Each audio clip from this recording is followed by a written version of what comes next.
তাহলে মৌলিক সমীকরণের চতুর্থটা শুধু কি দেওয়া থাকবে বলেন, ঢাল, এখানে আর কিছু থাকবে না। 1 নাম্বারটায় কিন্তু ঢাল ছিল এবং একটা বিন্দু ছিল, তাহলে 1 আর 4-এর মধ্যে তফাৎ হইল, তাই না? 1 নং যে সমীকরণটা দেখিয়েছিলাম ঢাল এবং এক বিন্দুগামী রেখার সমীকরণ, তাই না? ওইখানে কিন্তু বিন্দু ছিল, তাই না? আর এখানে শুধু ঢাল, পার্থক্যটা মনে থাকবে। তাহলে শুধু ঢাল থাকলে সূত্রটা হলো y = mx + c, এই সমীকরণটা আমাদের ব্যবহার করতে হয়, কেমন? এবং এই ক্ষেত্রেও ঢালটা তো দেওয়াই থাকবে, এই যে সি, এই সি তো একটা আননোন, তাই না? এই একটা আননোনের মান আমরা বের করব, ঠিক আছে? তাহলে এই অঙ্কের জন্য সি আননোন। আর এই যে আগের ভিডিওতে আমরা শেষে গিয়ে দেখছিলাম এ আননোন, তাই না? এ মানে কয়টা আননোন ছিল শেষের 3টা অঙ্কের মধ্যে, তাই না? সূত্রের মধ্যে এ মাত্র একটা আননোন, তাই না?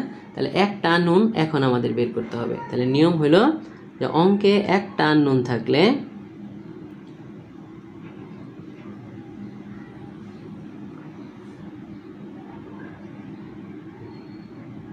দুইটা কথা দেওয়া থাকবে,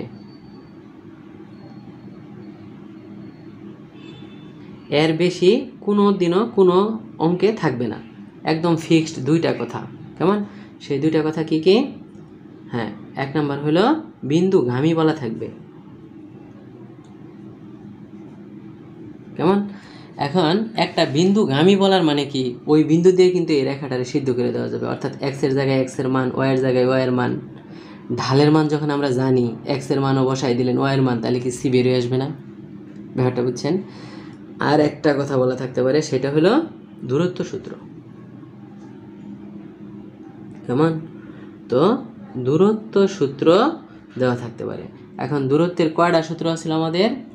3টা। বিন্দু থেকে বিন্দুর দূরত্ব, বিন্দু থেকে রেখার দূরত্ব, রেখা থেকে রেখার দূরত্ব। এখন যেহেতু সরল রেখা, তার মানে একটা রেখা আছে, তাহলে তো বিন্দু থেকে বিন্দুর দূরত্বটা থাকবে না, কেমন? বিন্দু থেকে রেখা, রেখা থেকে রেখা, সরল রেখার ক্ষেত্রে। কিন্তু অন্য ক্ষেত্রে বিন্দু থেকে বিন্দুর দূরত্ব দিয়েও আমরা একটা আননোন বের করতে পারবো। তার মানে দূরত্বের 3টা সূত্র ব্যবহার করে আমরা একটা আননোন বের করতে পারি, অথবা বিন্দুগামী দিয়ে আমরা একটা আননোন বের করতে পারি। কথাটা কি স্পষ্ট? এটা বুঝছেন? তাহলে যে কোনো অঙ্কে, সরল রেখার হোক অথবা বৃত্তের হোক, যে কোনো জ্যামিতির অঙ্কে যদি দুইটা আননোন থাকে, মানে একটা আননোন থাকে, তাহলে এই দুইটার বেশি কথা বলা থাকবে না। এখন কোনটা আছে এটা আমার খালি খুঁজে খুঁজে আননোনটা বের করতে হবে। তা আমরা একটা অঙ্ক লিখে ফেলি, তাহলেই বোঝা যাবে যে আসলে বিষয়টা কি। খেয়াল করেন, আমরা লিখছি একটি সরল রেখা এক্স অক্ষের সাথে 60 ডিগ্রি কোণ উৎপন্ন করে, যেহেতু অক্ষের সাথে কোণ, তাই না? তাহলে কিন্তু আমরা তার ঢালটা বের করেই ফেলতে পারি। তাহলে ঢাল m = কী হবে বলেন? tan 60 ডিগ্রি, তাই না? তাহলে tan 60-র মান জানি আমরা √3। এখন বলছে মূলবিন্দু থেকে 4 একক দূর দিয়ে যায়, তাহলে মূলবিন্দু দিয়ে যাওয়া আর তার থেকে 4 একক দূর দিয়ে যাওয়া তো এক কথা না। তাহলে আমরা যদি ছবিটা আঁকাই, তাহলে খেয়াল করেন এরকম একটা রেখা হয়তো হইতে পারে, কেমন? এটার ঢাল এবং মূলবিন্দু থেকে কতখানি দূর দিয়ে গেছে? আচ্ছা, একেবারে খারাপ একটা ছবি হয়েছে, হ্যাঁ, আমরা আরও দূর দিয়ে আঁকাইলাম, কেমন? তাহলে এটা মূলবিন্দু থেকে 4 একক দূর দিয়ে যায়, আর 0 0 থেকে, তাহলে এই রেখাটা যেহেতু ঢাল জানি, তাহলে রেখার সমীকরণ তো y = √3x + c, এটাই, তাই না? ওকে, এটা বাদ। এখন এইটা যদি হয় ঢালটা, সমীকরণটা, তাহলে আমার দরকার কার মান? খালি c এর মান, তাই না? তাহলে বলেন এইখান থেকে এই রেখার দূরত্ব হলো 4, এইটুকু দেওয়া আছে। এখন মনে আছে আমরা বিন্দু থেকে রেখার দূরত্বের সূত্র ফলাইতে পারতাম, কিন্তু এইরকম রেখা হইলে হইতো না, এটা আদর্শ রেখা লাগবে। তাহলে √3x - y + c = 0, তাই না? এটা হলো ওই যে ax + by + c = 0 রেখার মতো লাগে। তাহলে 0 0 থেকে এটার উপরে দূরত্বের যে সূত্র বসাই দিয়ে আগে, 0 0 থেকে দূরত্ব, x এর জায়গায় 0 বসাবেন, তাহলে পুরাটা হয়ে যাবে 0, y এর জায়গায় 0 বসান, প্লাস c √, মনে আছে a² + b², তার মানে √3² - 1² মডুলাস, তাই না? এইটুকু সমান কত দেওয়া আছে?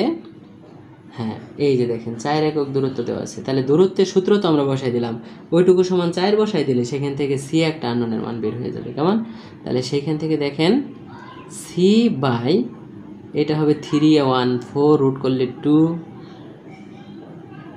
মডুলাস তো আছে ইকুয়াল টু 4।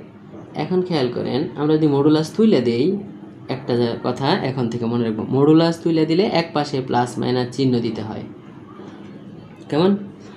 তাহলে প্লাস মাইনাস 4 লিখলাম, so C equal to plus minus 8 চলে আসলো। কারো কোনো আপত্তি রইল? চেনা গেছে বিষয়টা? এই হলো আমাদের সি এর মান। তাহলে একটা আননোনের মান বের করার জন্য মাত্র কয়টা কথা থাকতে পারে বলছিলাম আমরা? এই দুইটা, বিন্দুগামী বা দূরত্ব সূত্র। এই অঙ্কের জন্য দূরত্ব সূত্র আছে। তো দূরত্বের কোন সূত্রটা আছে? বিন্দু, মূল বিন্দু থেকে দূরত্ব। তো মূল বিন্দু থেকে রেখাটার দূরত্ব মানে বিন্দু থেকে রেখার দূরত্ব ফেলাইলাম, কেমন? এখন বলেন তো নির্ণয় সমীকরণকে লিখে ফেলা যাবে না? নির্ণয় সমীকরণ, ওকে। তাহলে ওই যে এইখান থেকে আপনি লিখতে পারেন, অথবা যে আমরা আদর্শ প্যাটার্ন যাইছিলাম √3x - y plus minus 8 equal to 0, কেমন? তাহলে ওইভাবে আমরা কাজটা করে ফেলতে পারবো। কথা পরিষ্কার? তাহলে আমরা মৌলিক সমীকরণ 4টার কথা বললাম। প্রথমটাতে ছিল ঢাল। তাহলে আরেকবার বলেন, 1 নং আর 4 নং এর মধ্যে তফাৎ হলো, তাই না? 1 নং সমীকরণে ঢাল এবং একটা বিন্দু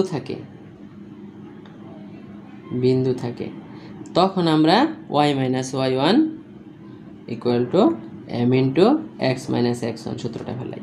কিন্তু 4 নং যে সমীকরণটা আমরা এখন লিখলাম, এটার মধ্যে ঢাল থাকে, বিন্দু থাকে না।